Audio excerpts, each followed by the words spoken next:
Hey everyone, thanks again for joining me. So today I'm going to be talking about my February favorites.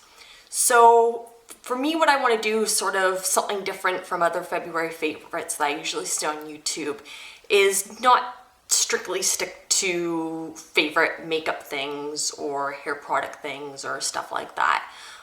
So I'll be talking about things from makeup to recipes, books, all that sort of stuff. First thing I'm going to talk about today is a makeup product, and it is the Makeup Forever HD High Definition Powder. So I picked this up at Sephora. I wanted just a translucent powder because I tend, if I'm wearing makeup, tend to get oily no matter if it's winter and my skin is dry. So I decided to get the Makeup Forever because my foundation, and my primer is that brand, so I just kind of wanted to stick with it. When I first picked this up, I usually used, what I have is a little kabuki brush to put it on. And I've used translucent powders in the past before, and usually what you have to do is just take the little container and sort of tap it to get the product to come out so you can put some on your brush or whatever that you use. So that's how I use this product for the first 2 weeks of using it. And then I discovered what is my favorite thing about it. And I don't know if you guys can kind of see, but I'll try to show you. There's a little bit of product there. But this thing where the powder's, underneath here and it's supposed to come out through here. Normally in other ones, it's hard. This one, it's spongy. So as you can see, when you press down with your brush, that's when the product is sort of dispensed onto it. And that just freaking blew my mind when I first noticed that. And what I also really like about this sort of the packaging of the product is the lid. So the lid is, I don't know if you can see, but it's indented. So when you close it, like so, you can shake it all around and the product isn't gonna fall out into the top here. So I really like this. I think it's a good, just basic translucent powder. It does its job. It keeps me, shine free. But I think the real selling point is the packaging. I freaking love this. Next up is the perfume that I've been wearing all this month. And just to let you know, all of my perfumes are these little sample sizes that I get from Sephora. I literally have a whole bag of these, and I don't have any full-size perfumes. So the one that I used this month is by Stella McCartney called Lily, and I've used a couple of her perfumes before, and they are by far my favorite. I love the smells of her perfume. So this one, obviously because it's called Lily, it has definitely a florally scent, but also sort of, a spicy sort of scent to it. And I absolutely love it, and probably can't see, but I used all of it up this month. There's none left, very little bit left. So straying away from sort of the makeup-y type things now, I picked up at the beginning of February essential oils. And so I picked these up because I heard, I've used essential oils before, like lavender and stuff, because I really like the smell, and it's supposed to be calming and everything like that. But I picked up these two essential oils specifically because they're supposed to be good for decongesting sinuses and relieving chest congestion. And so I picked it up in February as sort of a preemptive thing in case I got the flu or the cold. And that's exactly what happened. I got the cold sometime mid-February. And so luckily it was mainly just nose congestion and everything. It didn't settle down in my lungs. But what I picked up, the two essential oils that I picked up were cedarwood and marjoram. And so if you don't know what the marjoram is, it smells like Vicks. It's whatever is in Vicks Vapor Rub. So this is what I used when I had my cold, and I just put it in my humidifier and just let that run overnight, and it really helped with my congestion and obviously being able to breathe. I put mine in my humidifier. You're really not supposed to do that because the oils can sort of wear away at the plastic. So I'm hoping to get a diffuser sometime to be able to put the essential oils in those. So next up is my favorite book of the month. And so this is the book that I read, and it's called What Color is Your Parachute? So don't make fun of me before you do. It's a book that is supposed to help you sort of, if you're looking for a job or if you're changing careers. And so some of you may or may not know, I'm completing my master's right now, and I should be done hopefully by the summer, so I'm going to be entering the job market soon and looking for a job. And so what I really like about this book, not only does it sort of give you tips of, you know, how to do well in interviews, how to look for jobs, you know, how to get in for an interview, how to make a good resume, you know, all that sort of basic stuff.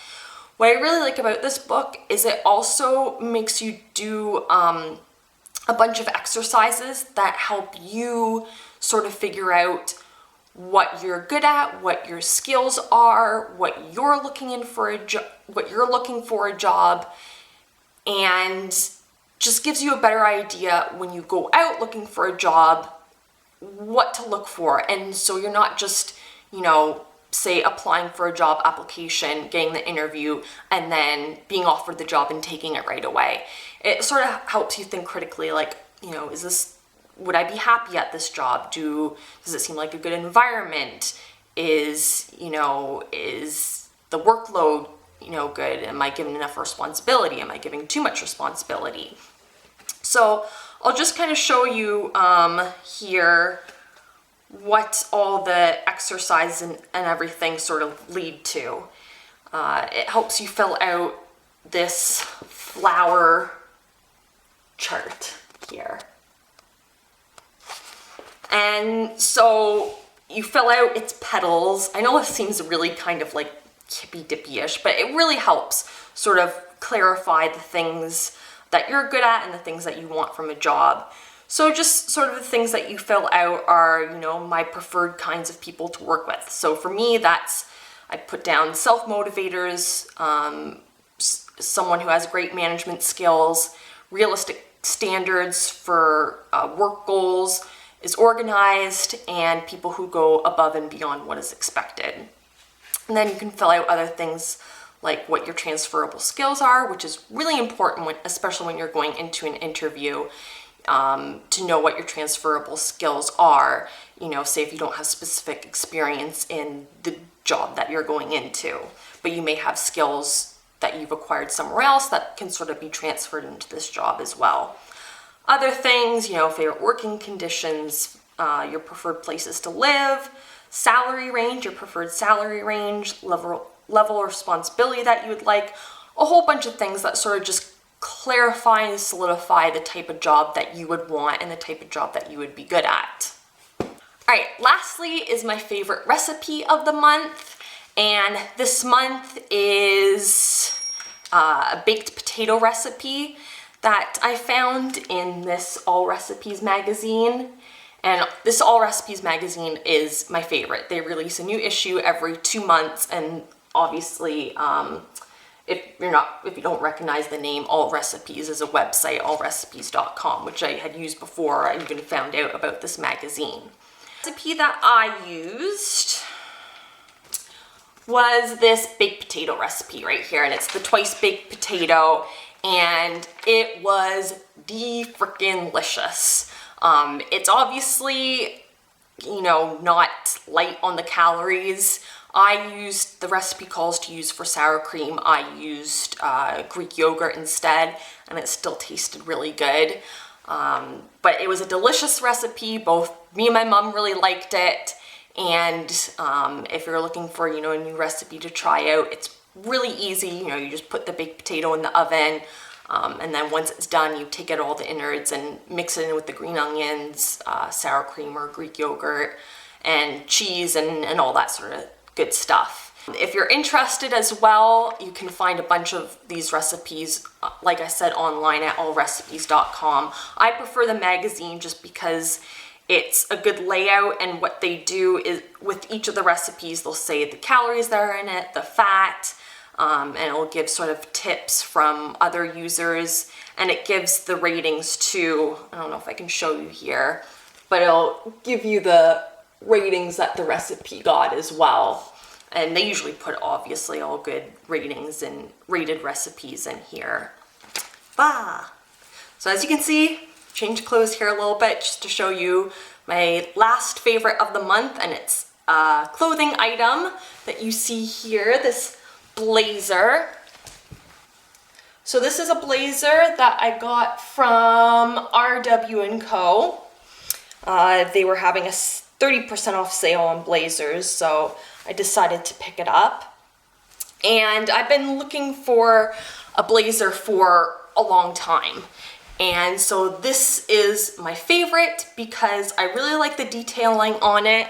As you can see, it has sort of a pointed cut right here that goes into the front of the blazer. I really like the zippers that it has.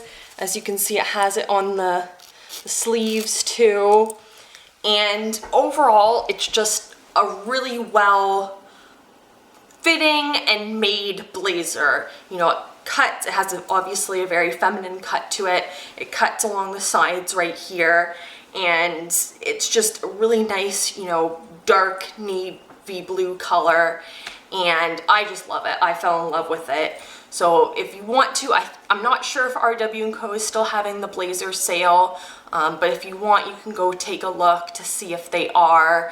I believe the blazer was just over $100 without the sale, and then I had a $50 off coupon, so it just came to $50 from me.